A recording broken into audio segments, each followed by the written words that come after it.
Observa la histórica entrevista en idioma inglés al entonces presidente de la República Dominicana, Leonel Fernández. Esa entrevista la hizo un veterano periodista norteamericano en el programa Douglas Scruggs. Observen el primer video. The new president-elect of the Dominican Republic, Leonel Fernández, takes office on August 16th.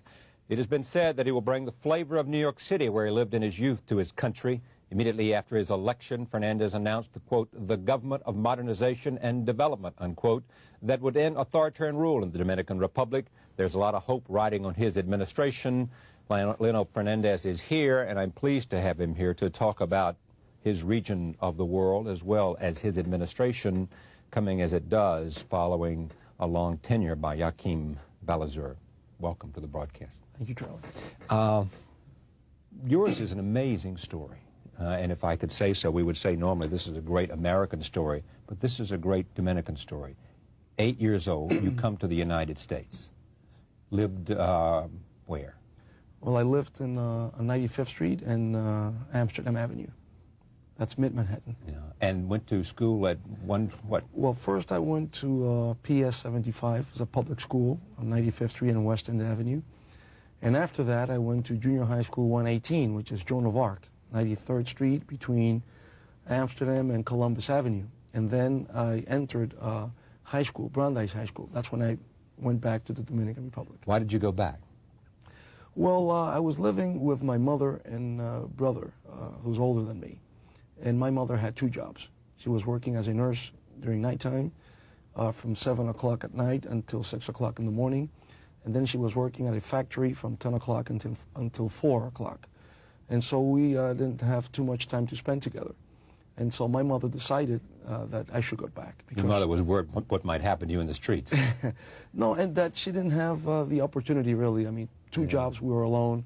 My mother was divorced, and she just couldn't handle both of her sons here. Is she alive today? Yes, she is. So she has seen you be the president-elect of the Dominican Republic? Yes, she has, and she is very happy about it, of course. You had never run for public office before?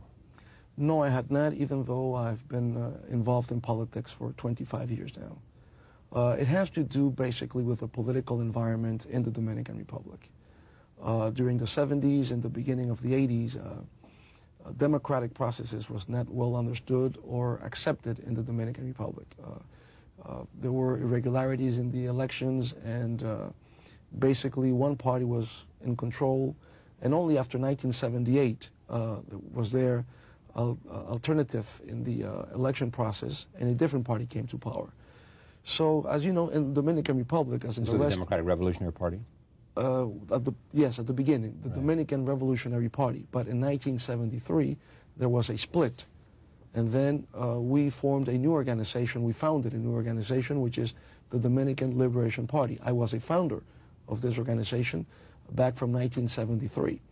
But I was going to say that in the 70s and the beginning of the 80s, in the Dominican Republic, as well as in the rest of Latin America, people were considering more the possibilities of social revolutions instead of coming to power through electoral processes. So it has been a major change that has taken place. We now share democratic values. We believe in democratic institutions, but during the 15, 20 years before that, not really. And for that reason, I never really was even interested in getting elected into public office. Because there was no democracy in a sense. Exactly, there was no democracy. So Dominican Republic essentially went from Trujillo to Balaguer, who's been in power for most of the time since then. Well, after Trujillo's death, the leader of our party, Juan Bosch, was elected president back in 1962. But after 7 months only in office, he was overthrown by a coup. In 65, there was a massive revolt in the Dominican Republic, but it was ended with President Johnson sending the U.S. troops back in 65. Then Balaguer really started his regime in 1966, and he was there for 3 periods, continuous periods, from 66 to 78. Now in 78, the Dominican Revolutionary Party won the elections. Right. And this is when things become more pluralistic in the Dominican political scene. People had high expectations that the PRD would introduce changes in the Dominican political landscape. But the PRD became a failure. Economically, and it didn't have a solution to the social demands of the population. So Joaquín Balaguer came back to power through elections in 1986, and he has been in power for the last 10 years. Well, what's amazing is that you have, I assume you are in some ways a protege of Juan Bosch. Well, yes, in some way I should say Juan Bosch was already a highly respected intellectual figure, former president, and the most prolific writer in the Dominican Republic, the most well-known and respected intellectual.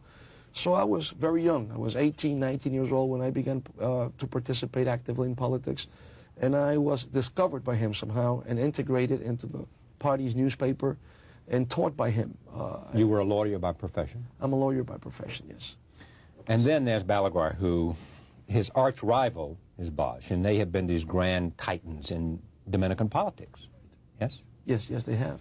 So there's an election, you come in second. So then there's a runoff. You've already had Juan Bosch's support, and then you get Balaguer's support. How did you do that? Well, the reason is this. For the first time in Dominican politics, we have an electoral system which the French call the ballotage, which means that you need an absolute majority of the votes to win. A seguidas, el próximo video fue una entrevista antes de ser presidente. O sea, puede ser en el año 1996, pero justo antes de las elecciones. Observen.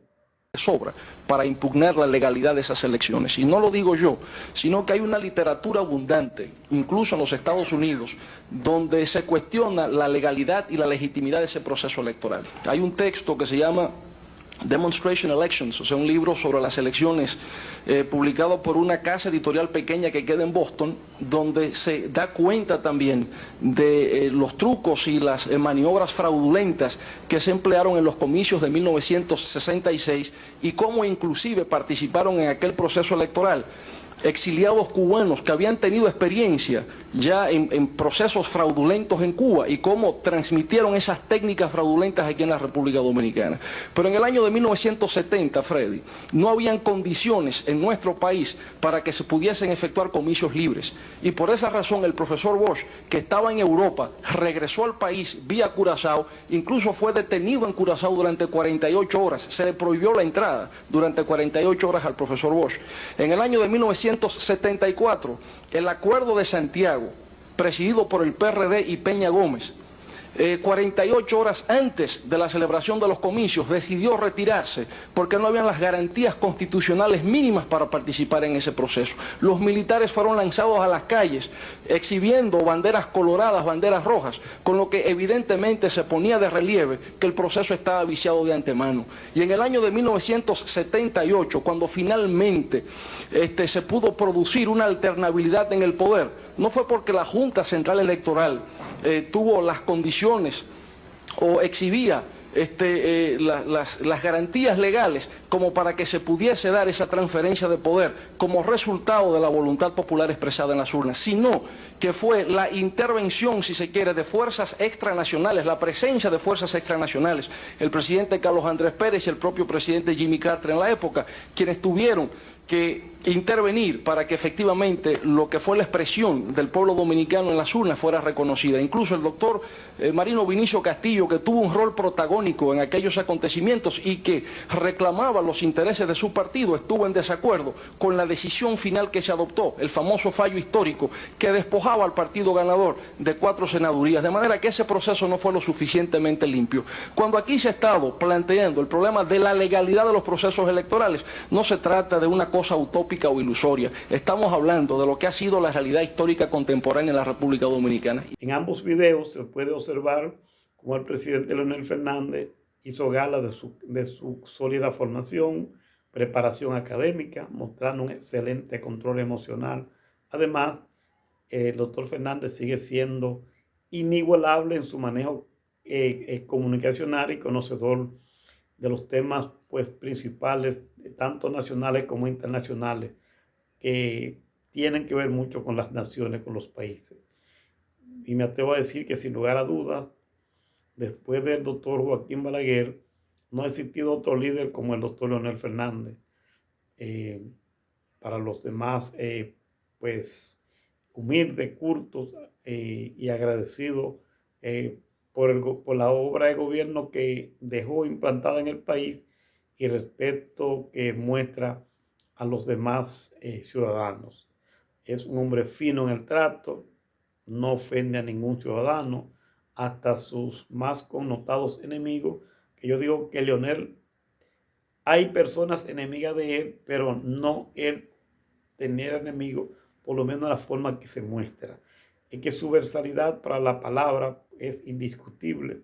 Responde sin titubeo, demostración del conocimiento, los principales temas. Muchos pues, también lo describen como un gladiador político con una preparación académica muy fina y también ese dote de intelectualidad que muestra. Yo le dejo una pregunta. ¿Qué les pareció o qué les parecieron esos videos? Además que le llamo a conectarse, darle like y suscribirse a esta plataforma Procesando la Información para seguir compartiendo contenido de calidad.